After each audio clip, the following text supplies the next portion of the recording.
All right, so I just watched 8 Tales from the Crypt in a row, and I'm actually going to try to watch a couple more after this. So let's get these going. Let's see if I can even remember these. Man, I got way too ahead of myself, but I was at work and I was watching some there and whatever. So let's do this shit. All right, so up first we got In the Groove with Miguel Feria, whatever. Love that dude. I've talked about him many times on here. We've seen him in the show now, maybe 3 times. He's that hitman in the freaking confessional booth, and then he's also another one. I'm trying to think of what it is. It doesn't matter. But I think this is the 3rd. And every time I see him, it's just awesome. We also get a little cameo from Slash here from Guns N' Roses, which is pretty cool. So Miguel is a radio disc jockey, and he does like this sex talk show, and his sister and him own the business together. They got passed it down by their mom, and his ratings are like bottoming out. He's not doing good at all, and his sister wanting to pull him from the air, and she, in a last-ditch effort, hires this girl because he's like, fuck you, I'm not leaving, whatever. And so she hires this girl, and she comes in, she says, work with her, and the girl's very, she wants to help him, and he doesn't want her help, and she's trying so hard to get his attention so that she can work with him because she like looks up to him and respects him, whatever.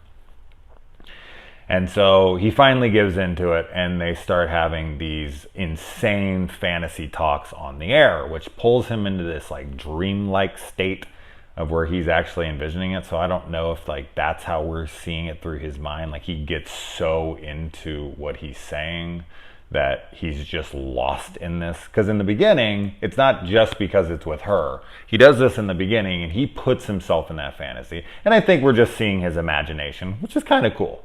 And it kind of reminds me of Howard Stern's Private Parts. Really fun movie. One of those movies that came out and you were like, why is this getting made? Like, this is probably going to be terrible. And you went in and you were blown away. Like, oh my God, this is actually a really good drama, really good comedy. Like, Howard Stern is actually pretty damn good in this. Like, it was a really surprising movie back in the day. Private Parts is a great film if you haven't seen it. If you put it off because you thought the same thing, I'd check it out. It's a pretty damn cool little biopic, and it's interesting to see him playing himself in it, but I love that film.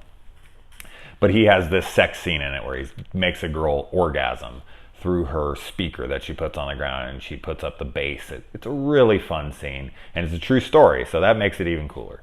But it's just kind of, some reminiscent of that, and it just took me back to a fucking awesome scene in a really good movie.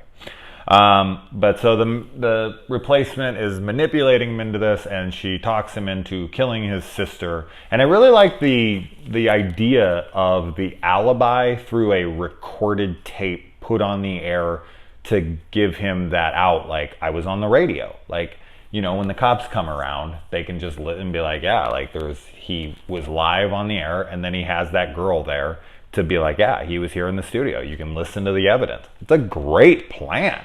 I mean, you'd have to bank on it being a radio station that has a 2-man crew. There's no one else there to, refute that.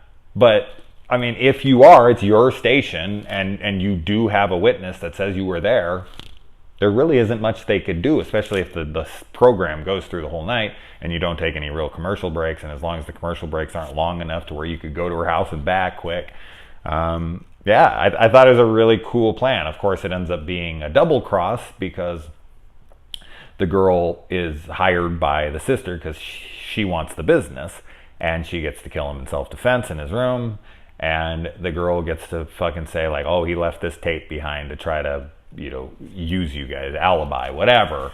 And I thought it was really great. I thought that was a lot of really cool little twists and turns. The episode overall is fine, but I just liked some of the ideas within it. So it gets a for effort. Like, there's cool ideas, but overall and Miguel makes it awesome. I mean, he's fantastic, but just, I don't know, there wasn't enough going on in this.